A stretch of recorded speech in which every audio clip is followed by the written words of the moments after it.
स्वागत है आप सभी का और आप देख रहे हैं न्यूज टेक मीडिया की स्पेशल इंटरव्यू सीरीज राजनीति और आम आदमी। इस वीडियो में हम आपको मिलवा रहे हैं मनोज जी घुमरिया से। बसपा पार्टी ने इनको इस विधानसभा चुनाव के लिए खेतड़ी से प्रत्याशी घोषित कर दिया है।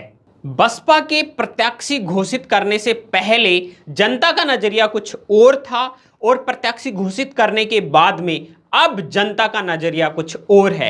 इनसे जानेंगे क्या क्या इनके मुद्दे रहेंगे, क्या क्या समस्याएं इन्होंने खेतड़ी में देखी हैं। सारी चर्चा इस वीडियो में हम करेंगे। ये स्पेशल इंटरव्यू आपके लिए है। मनोज जी, आपका स्वागत है। धन्यवाद। मनोज जी, खेतड़ी विधानसभा चुनाव के लिए बसपा पार्टी ने आपको प्रत्याशी घोषित कर दिया है।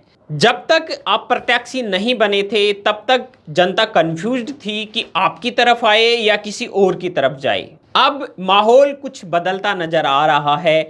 जो लोग कंफ्यूज थे उनको एक चेहरा नजर आया है। आप एक समाज सेवी हैं, आपसे बहुत सारे लोग जुड़े हैं, आपने जन कल्याण के कार्य किए हैं, अपनी खुद की योजनाएं चला रखी हैं। क्या आपके चुनावी मुद्दे हैं? किस तरह से जनता को आप प्रत्याशी घोषित करने के बाद में भरोसा दिलाएंगे कि वो आप पर विश्वास करें?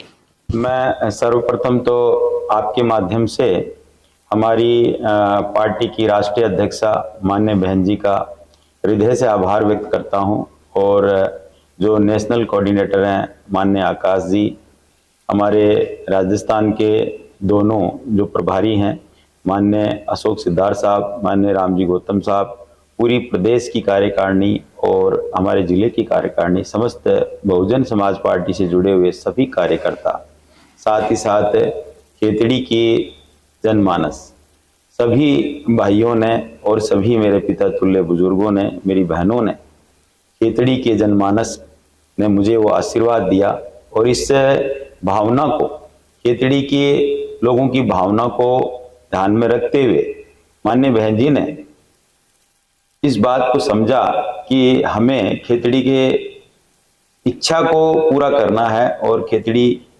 जनता जिसको इस बार चुनना चाहती है उसी व्यक्ति को हम प्रत्याशी बनाएंगे। मैं इस चीज के लिए माननीय बहन जी के साथ साथ खेतड़ी के सर्व समाज को धन्यवाद देता हूँ। बहुत बहुत धन्यवाद। दूसरा, जो आपने कहा है कि जिस प्रकार से टिकट के साथ में एक प्रत्याशी के रूप में जो जिम्मेवारियां आज मुझे दिख रही हैं और जो चुनौतियां सामने हैं, उनको देखिए मैं भी सहर्ष स्वीकार करते हुए मैं इन सब चीज़ों के लिए खेतड़ी के जनमानस की हर उम्मीद पे खरा उतरने का प्रयास करूंगा। साथ ही जो भी भाई ये विचार रखते हैं कि एक खेतड़ी क्षेत्र को विकास के मार्ग पर अग्रसर करने के लिए हमारे यहाँ पे जो भी असुविधाएं हैं, जो आज तक राजनेताओं के द्वारा जिन जिन क्षेत्रों के अंदर हमारे खेतड़ी क्षेत्र की उपेक्षा हुई है, हम उन सभी क्षेत्रों के ऊपर चुनाव से पहले ही फोकस कर रहे हैं। आप देखेंगे कि इसी दिशा में मैंने युवाओं के लिए कोचिंग क्लासों की स्थापना और साथ ही साथ जो हमारी सरकारी स्कूलें हैं, इन स्कूलों के अंदर रख रखाव, इनकी मेंटेनेंस और वहाँ अच्छी सी व्यवस्थाएं हमारे जो बच्चे हैं उनको मिलें, इन सब चीज़ों पे जोर दे रहा हूँ। साथ जो पेयजल की बड़ी समस्या है, इसके लिए भी बहुत बड़े लेवल पे काम हम लोगों ने किया है। इसमें ट्यूबवेल करा के लोगों को पानी की समस्या से निजात दिलाने का काम किया। कई जगह हमारे द्वारा टैंकरों से पानी पिलाया जा रहा है। साथ ही साथ जो ऐसे परिवार हैं जिनमें या तो माता पिता दोनों ही नहीं है या पिता नहीं रहे, तो वो मेरी विधवा बहन और उसका पूरा परिवार आज किस प्रकार से अपना जीवन यापन करे, उन लोगों की सहायता करने के लिए आगे आके और एक पेंशन स्कीम, ये ऐसे काम है जो आप सब लोगों के बीच में मैं चुनाव से पहले कर रहा हूँ कि बाद में चुनाव जीतने के बाद या खिचड़ी की जनता का आशीर्वाद मुझे प्राप्त होता है, तो मैंने आप लोगों के माध्यम से कई बार बताया है, मेरा विजन स्पष्ट है। मैं खेतड़ी के विकास के लिए चुनाव लड़ रहा हूँ, खेतड़ी जनमानस के लिए चुनाव लड़ रहा हूँ, सर्व समाज के लिए चुनाव लड़ रहा हूँ। मैं यहाँ एक सुंदर हॉस्पिटल देखना चाहता हूँ जो हमारे क्षेत्र के सभी लोगों की सेवा करे। मैं यहाँ वो शिक्षण संस्थान देखना चाहता हूँ जिससे बच्चे पढ़ लिख के और इंजीनियर और डॉक्टर बने। मेरा सपना है कि हम खेतड़ी के युवाओं के लिए यही रोजगार के साधन मुहैया करवाएं। यहाँ जो भी वर्तमान और पूर्व नेता, इन लोगों ने इन चीजों पे कभी भी जोर नहीं दिया। हाँ, ये कह सकता हूं कि वर्तमान विधायक महोदय ने कई जगह बड़े बड़े रिक्को इंडस्ट्रियल एरिया और अन्य बोर्ड लगवा दिए, लेकिन धरातल पे आज भी आप देखेंगे तो कोई डेवलपमेंट नहीं। सिर्फ और सिर्फ बोर्ड लगाना, पट्टिकाएं लगाना, शिलान्यास करना, इन सब चीजों से बात नहीं बनने वाली। हकीकत में इन सब चीजों को ग्राउंड पे लाना होगा। अगर आप अपने क्षेत्र में उन्नति चाहते हैं, विकास चाहते हैं, युवाओं को आगे बढ़ाना चाहते हैं, तो आपको इंडस्ट्री को भी ग्राउंड पे उतारना पड़ेगा। और इसके लिए सबसे पहले जरूरी है यहाँ एक सुटेबल माहौल बने और सभी तरह की जो इंडस्ट्री को आमंत्रण करने के लिए यहाँ आके कोई आदमी व्यापार करे, उसकी जो जरूरी आवश्यकता की चीजें हैं उन चीजों को उपलब्ध कराया जाए और सभी जो प्रशासनिक अधिकारी हैं वो एक सहयोग की भावना रखें, तब जाके हम इंडस्ट्रियल एरिया डेवलप कर पाते हैं और हमारे लोगों को रोजगार दे पाते हैं। तो मेरी ये प्राथमिकता रहेगी। खेतड़ी टूरिज्म के लिए भी एक बहुत उचित स्थान है और मेरा फोकस है कि मैं टूरिज्म को ध्यान में रखते हुए होटल, जो एक छोटे छोटे होटलों का एक चैन बनाया जाए जिससे युवाओं को रोजगार भी मिले और हमारा क्षेत्र जो है हमारे देश के साथ साथ विश्व के मानचित्र के ऊपर जाना जाए। ये एक टूरिज्म का एक स्थान बहुत अच्छा डेवलप हुआ है। ये मेरी योजनाएं हैं। मेरी जो बहनें हैं इनके लिए विशेष रूप से यहाँ कताई बुनाई के जो काम है, इस प्रकार की योजना हमने बना रखी है। कुछ आचार से जुड़े हुए कुछ रोजगार के संसाधन हैं। हर बार ये कहता हूँ कि इंसान की सबसे पहली जो रिक्वायरमेंट है वो रोजगार ही है। खाली पेट कुछ भी नहीं कर सकता और हम जब तक रोजगार नहीं उपलब्ध कराएंगे क्षेत्र की उन्नति संभव नहीं है। खेतड़ी की जनता काफी समय से राजनीतिक बदलाव चाह रही थी।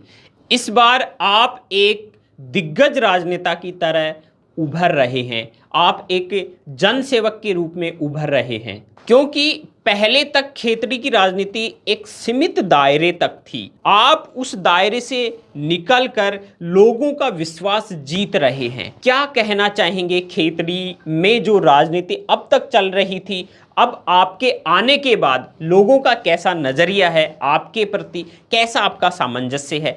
क्या राजनीतिक परिवर्तन होना जरूरी था? क्या वो राजनीतिक परिवर्तन आप कर पाएंगे जिसकी जनता को उम्मीद है? निश्चित रूप से खेतड़ी की जनता के सामने ऑप्शन नहीं थे और अपना मन मार के आदमी किसी ऐसी जगह की चलो वोट तो करना ही है। लोकतंत्र के अंदर ये सबसे बड़ी ताकत है मतदान, और मत का दान इंसान करता ही करता है, लेकिन एक उसके सामने एक चॉइस हो कि वो समझे इस बात को कि मैं जिस व्यक्ति को चुनने जा रहा हूं वो इस लायक है और वो ईमानदार व्यक्तित्व वाला इंसान है जो हमारे क्षेत्र में हर किसी व्यक्ति को साथ लेके और जरूरतमंद की आवश्यकता को पूरा करके और सबको साथ लेने वाला इंसान होगा। वो अगर आपके बीच में है तो हर समाज और हर व्यक्ति खुश होकर मतदान करेगा। यही एक ऐसा एक खालिस्तान था जिसको लोग बाग ऐसा कह सकते हैं कि मेरे रूप में भरा हुआ देख रहे हैं। और आगे आप ये तो चुनाव में देख पाएंगे कि लोगों की भावनाएं और उनका जो निर्णय है वो दोनों एक है। मेरा मानना है कि खिचड़ी जनमानस बहुत पहले से ये मानस बना लिया। साथ ही साथ टिकट जैसी कोई जो हमारे बीच में एक पार्टी का सिंबल होता है वो एक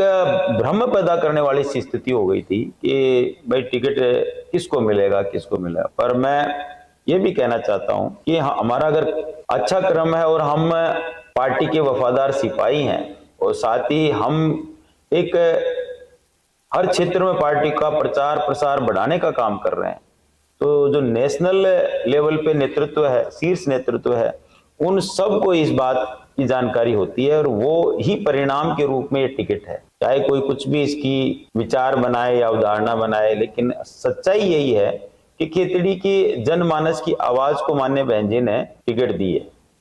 राजस्थान में पीछे वाले दिनों में 19 नए जिले बने हैं। हालांकि खेतड़ी जिला नहीं बन पाया, लेकिन खेतड़ी के कुछ ग्राम पंचायतें हैं वो दूसरी विधानसभा दूसरे जिलों में चली गई हैं। अब बहुत सारे लोग विरोध प्रदर्शन कर रहे हैं कि वो इस जिले में रहना चाहते हैं। आप उनके लिए किस तरह का प्रयास करेंगे?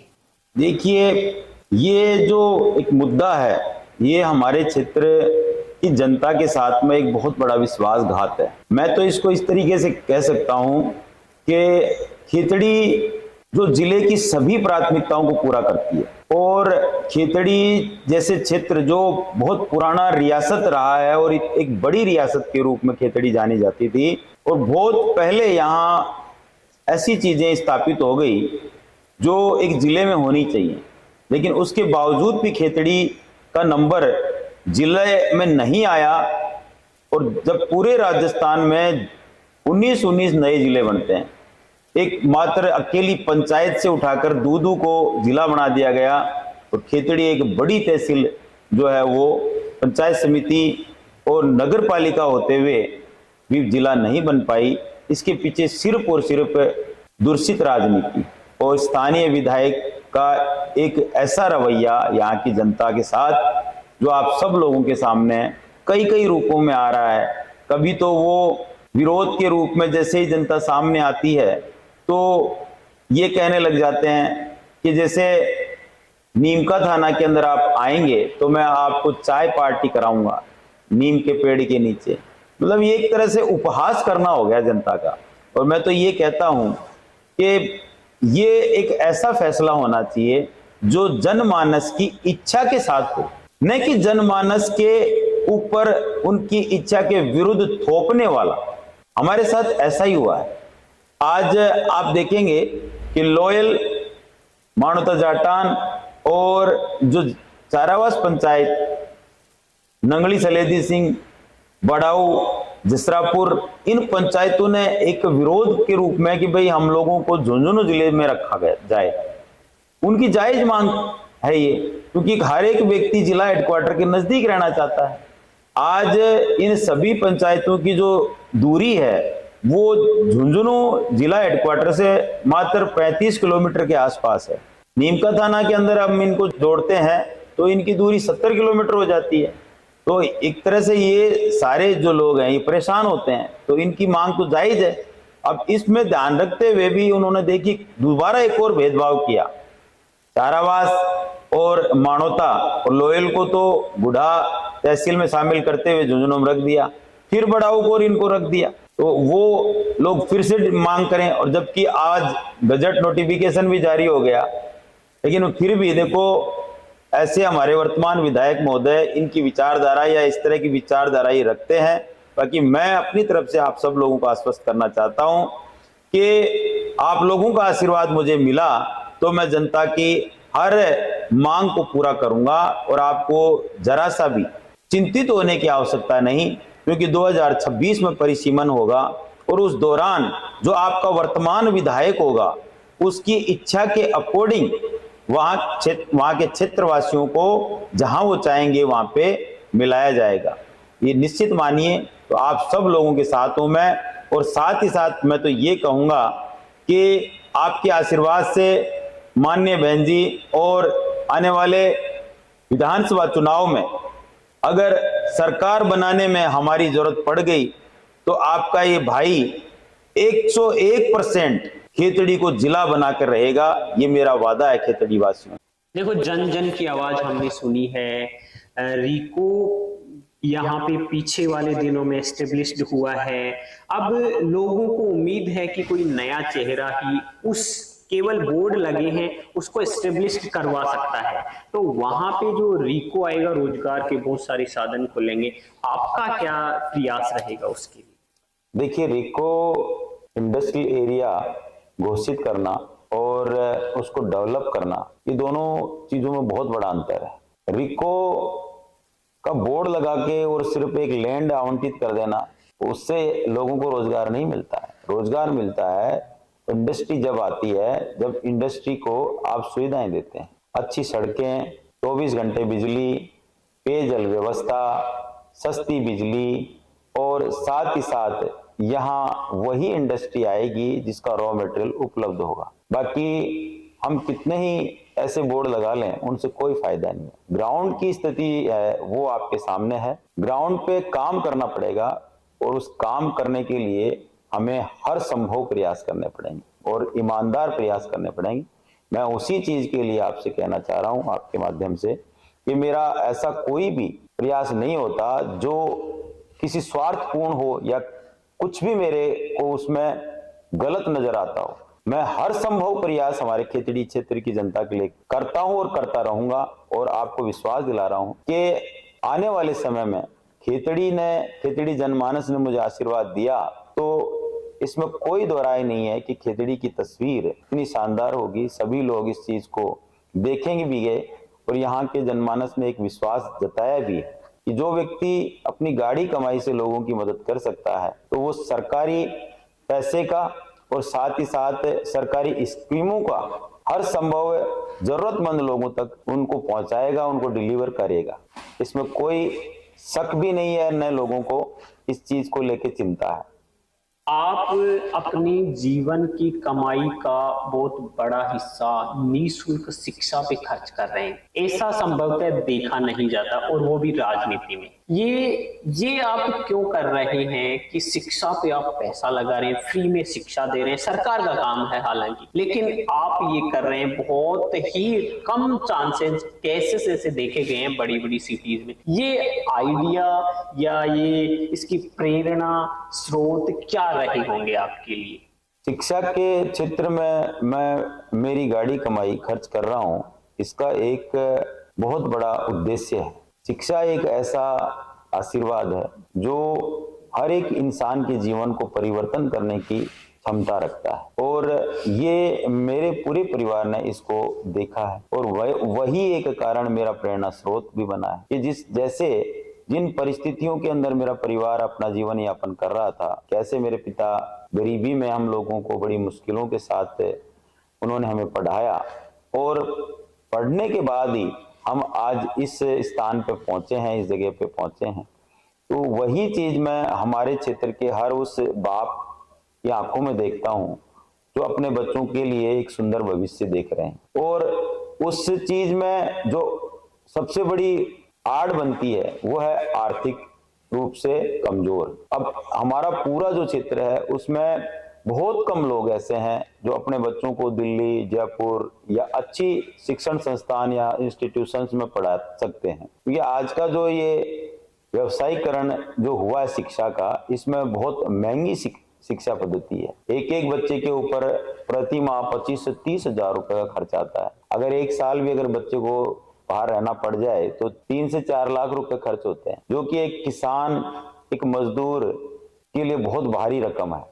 और यही सोच रखते हुए मैंने खेतड़ी के अंदर इन कोचिंग क्लासों की स्थापना करी। आपके माध्यम से मैं आज ये भी बताना चाह रहा हूं कि बहुत जल्दी मैं मेहाड़ा में भी कोचिंग क्लास शुरू कर रहा हूं, जिसके लिए आज मैंने भवन फाइनल कर लिया है। इतने व्यस्ततम कार्यक्रम में भी मैं अपने जो मेरा उद्देश्य है 1% भी उससे इधर उधर नहीं हो रहा। लोग ये भी कह रहे थे कि आप ये तो बाद में भी कर सकते थे, कि मेरे लिए यही एक प्रचार भी है। भाई मैं क्यों राजनीति में आया हूँ? मेरा उद्देश्य यही है कि अपने क्षेत्र के बच्चे आगे बढ़े, हमारा क्षेत्र जो है उसका डेवलपमेंट हो, हमारे यहाँ रोजगार के साधन हो। तो मुझे पहले और बाद में क्या करना है? मुझे तो यही करना है। मैं इसके लिए चुनाव का इंतजार करूं वो भी नहीं, इसलिए मैंने उस भवन को फाइनल किया। जल्दी से जल्दी आप देखेंगे कि मेहाड़ा में भी कोचिंग क्लास शुरू होने जा रहा है, जिससे हमारे हरियाणा बॉर्डर से लगती हुई जितनी भी पंचायतें हैं, जिनमें आखिरी पंचायत ठाठवाड़ी, शिमला, रवा, दूधवा, गोरीर, बसई, टिब्बा, किशनपुरा, साथ इधर सीहोड़, मेहाड़ा, जाटवास जिसमें ये कोचिंग खुलने जा रही है, नांगलिया, गुज्जरवास और तोंदा, इन सब पंचायतों के बच्चों को बहुत अच्छा लाभ मिलेगा।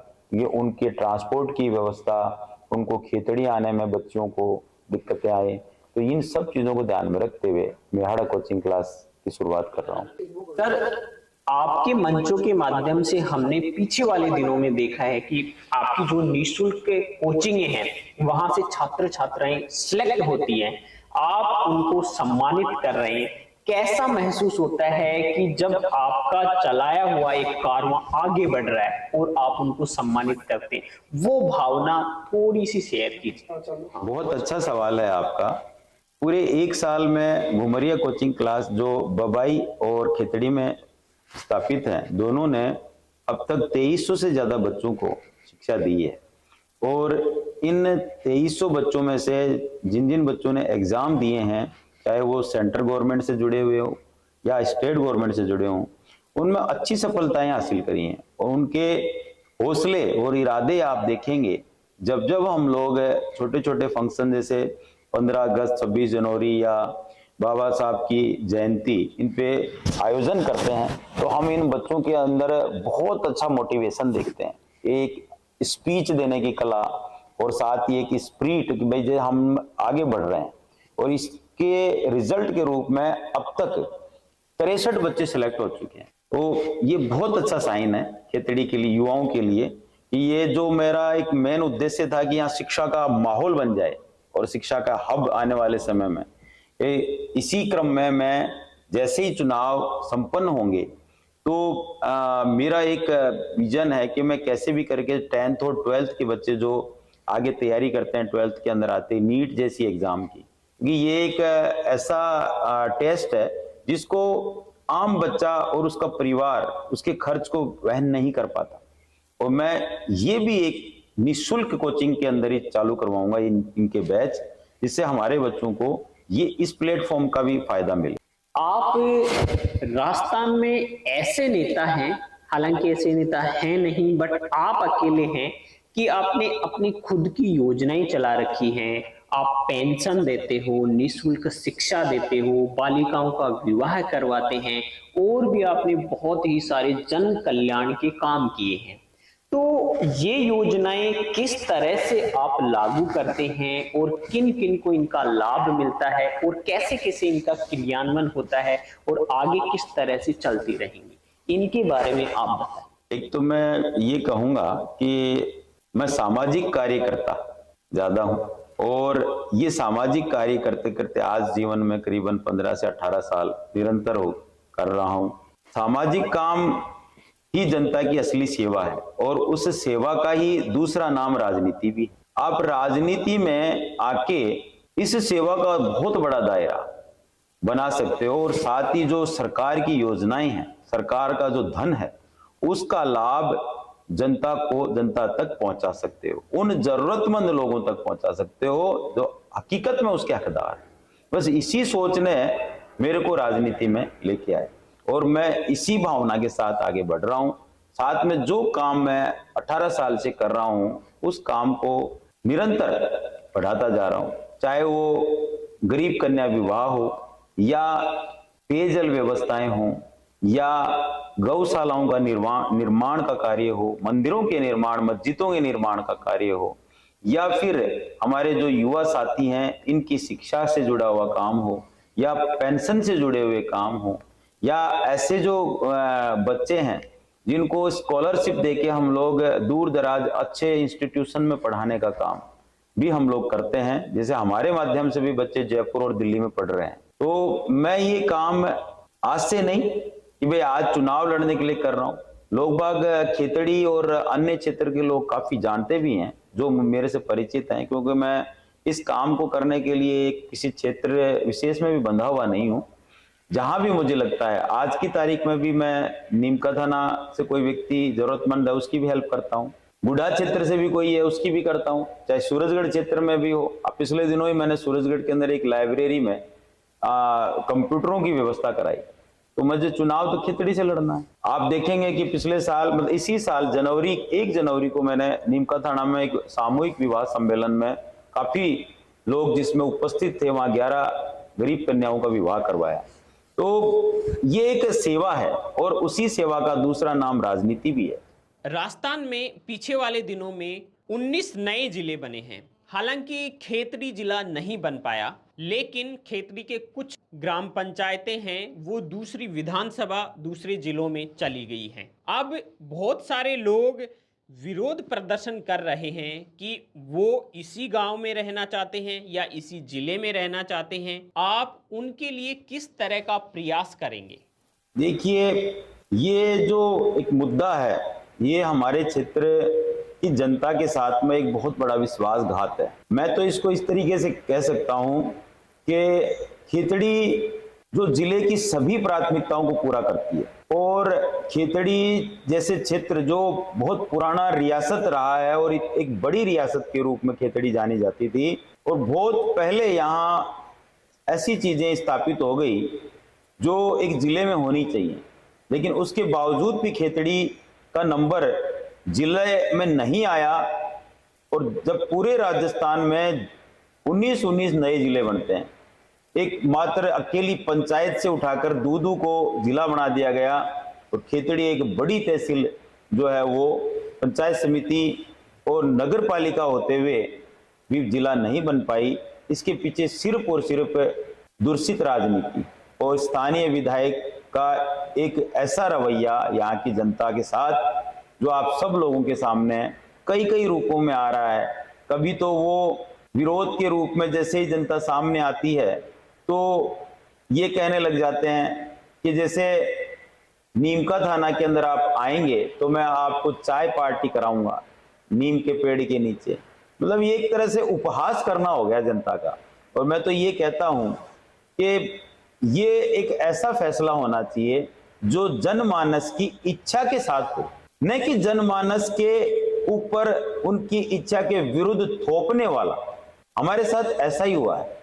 आज आप देखेंगे कि लोयल, मानोता जाटान और जो चारावास पंचायत, नंगली सलेदी सिंह, बड़ाऊ, जसरापुर, इन पंचायतों ने एक विरोध के रूप में कि भाई हम लोगों को झुंझुनू जिले में रखा गया जाए, उनकी जायज मांग है ये, क्योंकि हर एक व्यक्ति जिला हेडक्वार्टर के नजदीक रहना चाहता है। आज इन सभी पंचायतों की जो दूरी है वो झुंझुनू जिला हेडक्वार्टर से मात्र 35 किलोमीटर के आसपास है। नीमका थाना के अंदर हम इनको जोड़ते हैं तो इनकी दूरी 70 किलोमीटर हो जाती है। तो एक तरह से ये सारे जो लोग हैं ये परेशान होते हैं, तो इनकी मांग तो जायज है।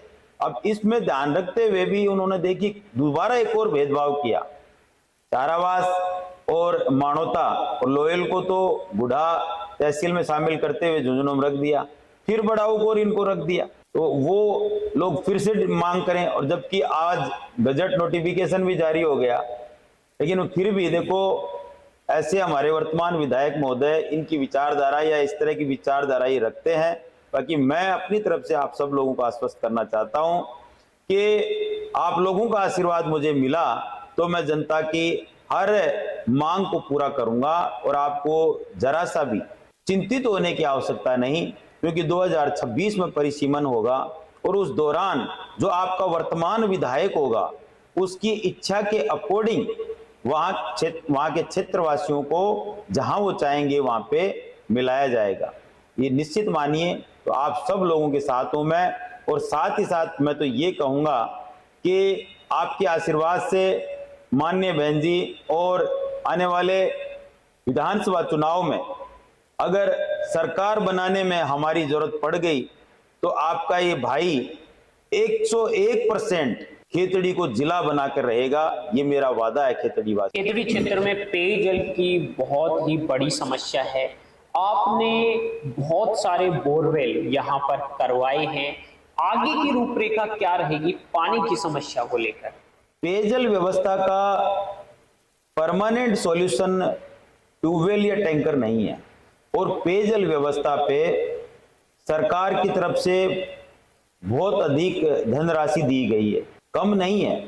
लेकिन कमी कहाँ रही है, जो यहाँ विधायक के रूप में है उन्होंने उसका वितरण और यहाँ की जलदाय विभाग की अनदेखी ज्यादा नजर आती है। उन लोगों के द्वारा व्यवस्थित रूप में योजनाओं को लागू करना, साथ ही ऐसे जो टेंडर हैं, जो ठेकेदार हैं, जो अपने चहेतों को उनके घरों तक तो पानी पहुंचा रहे हैं, और एक बड़ी आबादी आज पानी की जैसी मूलभूत सुविधा से वंचित रह जाती है। तो मैं आपसे ये कहना चाहूंगा कि मैं इन सारी असुविधाओं को, इस प्रकार की व्यवस्था को ठीक करते हुए कर्मचारी वर्ग जो है उसको कम से कम उसकी ड्यूटी बताएं कि सरकार के संसाधनों पे सभी लोगों का अधिकार है। पानी हो, सड़क हो, बिजली हो और दूसरी योजनाएं हो, उनका लाभ सबको मिलना चाहिए, बराबरी से मिलना चाहिए। इसके लिए किसी जाति या समाज या धर्म देख के नहीं होने चाहिए। सर्व समाज और सभी जाति बिरादरी के लोगों का अधिकार है और पूरे क्षेत्र के अंदर इन सब योजनाओं को समानता के आधार पर लागू करवाऊंगा। ये मेरा प्रयत्न जीत के तुरंत बाद में 6 महीने के अंदर पूरी खेतड़ी को, हर घर को, चाहे वो किसी भी भाई का घर हो, सबको मैं पेयजल व्यवस्था से जोड़ दूंगा। खेतड़ी से स्वास्थ्य मंत्री तक भी बने हैं, फिर भी स्वास्थ्य सेवाएं चरमराई हुई। आप पे जनता भरोसा कर रही है, आपकी क्या प्रयास रहेंगे स्वास्थ्य सेवाओं को ऊपर तक ले जाने के लिए? हमारा जो खेतड़ी नगरपालिका क्षेत्र के अंदर अजीत हॉस्पिटल है, इसकी जो व्यवस्थाएं हैं, इसका रखरखाव है, यहाँ की उपकरण है, इन सब का सही ढंग से उपयोग नहीं हो रहा। मेन तो यहाँ के स्टाफ को, वहाँ के लोगों को ये एहसास होना चाहिए कि आप एक सरकारी मुलाजिम हैं और आपका मेन उद्देश्य पब्लिक की सेवा है। यहाँ के सभी संसाधनों को, जहाँ भी जिनमें कमियां हैं या कोई चीजें ऐसी हैं जांच से जुड़ी हुई जो मशीनें नहीं हैं, उन सब को हॉस्पिटल में उपलब्ध करा के पूरे अस्पताल की व्यवस्था को सुधारना और लोगों को रिलीफ देना ही मेरा काम होगा। साथ ही साथ मैं ये भी कहना चाहूँगा कि पूरे खेतड़ी के अंदर हॉस्पिटल के रूप में एकमात्र हमारा अजीत हॉस्पिटल ही है। इस हॉस्पिटल के अंदर जितने भी जो डॉक्टर्स हैं, इन डॉक्टरों में भी हमें सिलेक्शन ऐसे डॉक्टरों का करना होगा जो अपनी आत्मा से लोगों की सेवा करना चाहते हैं। मुझे अपने चहेतों को नहीं बिठाना है यहाँ पे, ये बहुत बड़ी प्रॉब्लम है। देखिए, जो समस्या है उसके ऊपर हम वार करेंगे ना, तब सुधार आएगा। दिक्कत यही आ जाती है कि मुझे कुछ लोग खुश करना चाहते हैं और उसकी सजा मैं जनता को दूं, ये मेरे नेचर में नहीं है बिल्कुल भी। मैं उस डॉक्टर को पसंद करूंगा जो जिसको जनता पसंद करेगी, और मैं उस भाई का हर संभव मदद करूंगा कि आप जनता के सेवक हो और शानदार काम करके दिखाओ लोगों को। आप इस बात को महसूस भी करेंगे। देखिए, सत्ता पक्ष के विधायक यहाँ पर हैं, सब जनता को पता है टूटी फूटी सड़कें हैं, ऐसा हो नहीं सकता पर हो रहा है। इस पर आपका क्या बोलना है जनता को, जिससे आपके प्रति विश्वास और बढ़े, या फिर जो वर्तमान विधायक हैं उनकी गौण भूमिकाएं हैं उनको आप सामने ला सकें? हमारे पूरे क्षेत्र के अंदर जो सड़कें हैं, इनकी स्थिति आप लोगों से छुपी हुई नहीं है।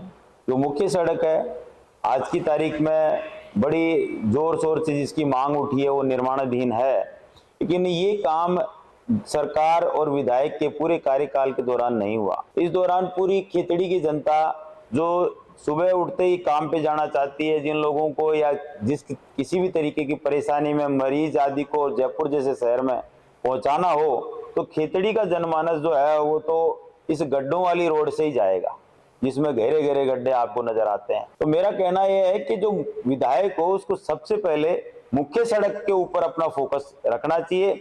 अन्य जो हमारे जो दूर दराज के क्षेत्रों से जुड़ती हैं सड़कें, उन सभी को दुरुस्त करते हुए छोटी छोटी रास्तों को भी आप अच्छा रखेंगे तो आपकी जनता को बहुत अच्छी सुविधा मिलेगी। ट्रांसपोर्ट के साधन की बहुत बड़ी कमी है खेतड़ी के अंदर, और मैं जहां भी जाता हूं एक डिमांड आती है लोकल लोगों के द्वारा कि हमारे यहाँ पे रोडवेज की बसें नहीं चल रही हैं, हमारे यहाँ पे ट्रांसपोर्ट की सुविधाएं नहीं है। तो ट्रांसपोर्ट के लिए सबसे पहले तो रास्ते हैं, और रास्तों के साथ साथ ये काम भी विधायक का ही है कि अपने ट्रांसपोर्ट मिनिस्टर हैं या सेक्रेटरी ट्रांसपोर्ट हैं, उनसे डिमांड करें और अपनी पब्लिक को ट्रांसपोर्ट की सुविधा उपलब्ध कराएं। तो मेरा प्रयास ये रहेगा कि खेतड़ी के हर क्षेत्र के अंदर रोडवेज आदि और प्राइवेट जो हमारे जो टूरिस्ट से जुड़े हुए लोग हैं, इन लोगों को प्रेरित करके खेतड़ी क्षेत्र की पब्लिक को ट्रांसपोर्ट की अच्छी सुविधा उपलब्ध कराऊं। पीछे वाले दिनों में हम देखते आ रहे हैं कि यहाँ पर क्राइम बढ़ता जा रहा है, क्राइम का ग्राफ बढ़ता जा रहा है। क्या यहाँ पर कारण रहे हैं, कंट्रोल नहीं हो पा रहा है या ध्यान नहीं दिया जा रहा है क्राइम पर? आपके क्या प्रयास रहेंगे?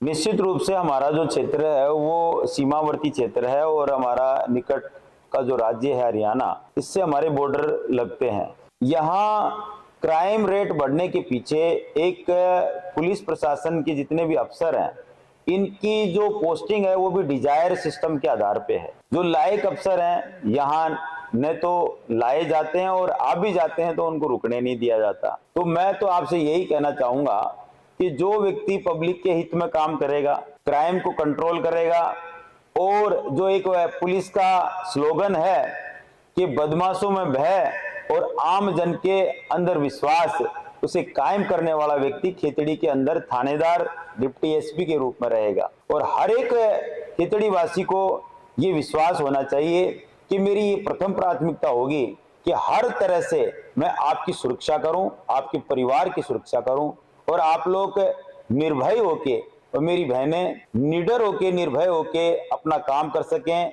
रात बेरात जहां कहीं भी जाना हो, उनके मन में भय नहीं होना चाहिए। और मैं यही कंप्लीट करके दूंगा, यही चीज मेरा, ये काम करना ही मेरा उद्देश्य है। धन्यवाद। राजस्थान में आप उन चुनिंदा नेताओं में, प्रत्याशियों में हैं जिनको पार्टियों ने फाइनल प्रत्याशी घोषित किया है। पक्ष में जो लोग हैं उनके लिए आपका क्या मैसेज है? जो विपक्ष में लोग हैं उनको आप क्या मैसेज देंगे कि वो आपके साथ जुड़े? देखिए, जैसे पार्टी आपको एक प्रत्याशी के रूप में बनाती है, तो इसके साथ साथ जो पार्टी की विचारधारा के अंदर जो लोग विश्वास करते हैं, मैं उन सब लोगों का भी हृदय से आभार और स्वागत करता हूं कि पार्टी की विचारधारा को आगे बढ़ाएं और संगठित रूप में हम सब लोग मिलके विजयश्री के लिए चुनाव लड़ें। और जो भाई जिन्होंने आज तक मेरे से दूरी बना रखी है, उन सब का भी मैं स्वागत करता हूं और एक आह्वान करता हूं, एक विश्वास आपको दिलाता हूं कि हमारे खेतड़ी क्षेत्र के विकास के लिए, खेतड़ी के अंदर शांति व्यवस्था रहे, खेतड़ी में भाईचारा बने, खेतड़ी के अंदर युवाओं को रोजगार के संसाधन मिलें, यहाँ की शिक्षा व्यवस्था सुधरे, यहाँ का अस्पतालों की स्थिति सुधरे, यहाँ की सड़कों की स्थिति सुधरे। इन सब चीजों के लिए आप आइए और हम एक नई खेतड़ी का निर्माण शुरू करें, और इन सब चीजों के लिए आप मिलके अपने भाई को आशीर्वाद दीजिए। मैं सभी खेतड़ी वासियों से, मेरे पिता तुल्य बुजुर्ग, मेरी माताएं, प्यारे नौजवान साथियों, प्यारी बहनों, आप सबसे एक अपनी अंतरात्मा से अपील करता हूं कि ये बहुत सुंदर अवसर है। खेतड़ी में सुख शांति स्थापित हो, खेतड़ी का लॉ एंड ऑर्डर अच्छा रहे, और यहाँ कानून की जो स्थिति है वो मजबूत हो। साथ ही साथ यहाँ के युवाओं को रोजगार के संसाधन मिलें, यहाँ युवाओं को पढ़ने के लिए एक अच्छी इंस्टीट्यूशन उपलब्ध हों, और साथ ही उन नौजवान भाइयों को जो आज रोजगार के लिए दूर दराज के क्षेत्रों में जाते हैं, उनके लिए हम अपने स्थानीय लेवल के ऊपर नई नई इंडस्ट्री के रूप में यहाँ स्थापित कर सकें। साथ वो जो मेरी बहनें हैं जो अपने परिवार के अंदर आर्थिक रूप से मदद करना चाहती हैं, उनके लिए भी रोजगार के संसाधन उपलब्ध कराएं, खेतड़ी को एक अच्छा टूरिज्म हब बनाएं, और ऐसी स्थिति जो आज हमारे लिए 70 साल के अंदर जो एक उपेक्षा की दृष्टि से हमें देखा गया है, उन सब चीज़ों को आने वाले 5 साल में पूरा करने के लिए अपने इस भाई को आप अपना वोट और सपोर्ट दोनों देके और अपना आशीर्वाद दें। मैं आपको विश्वास दिलाना चाहता हूं कि खेतड़ी न केवल राजस्थान के मानचित्र पे, पूरे हिंदुस्तान के मानचित्र पे एक अच्छे तहसील और एक अच्छे उपखंड के रूप में जाना जाएगा, जिसके अंदर सभी सुविधाएं होंगी, और यहाँ का युवा अपने आप में गर्व महसूस करेगा कि मैं खेतड़ी वासी हूँ। यहाँ का निवासी अपने आप को गौरवान्वित महसूस करेगा। बहुत बहुत धन्यवाद आप लोगों का। ये थे मनोज घुमरिया, खेतड़ी में बदलाव करने के लिए, खेतड़ी को नई ऊर्जा देने के लिए ये मैदान में हैं। इनको चाहिए आपका सपोर्ट।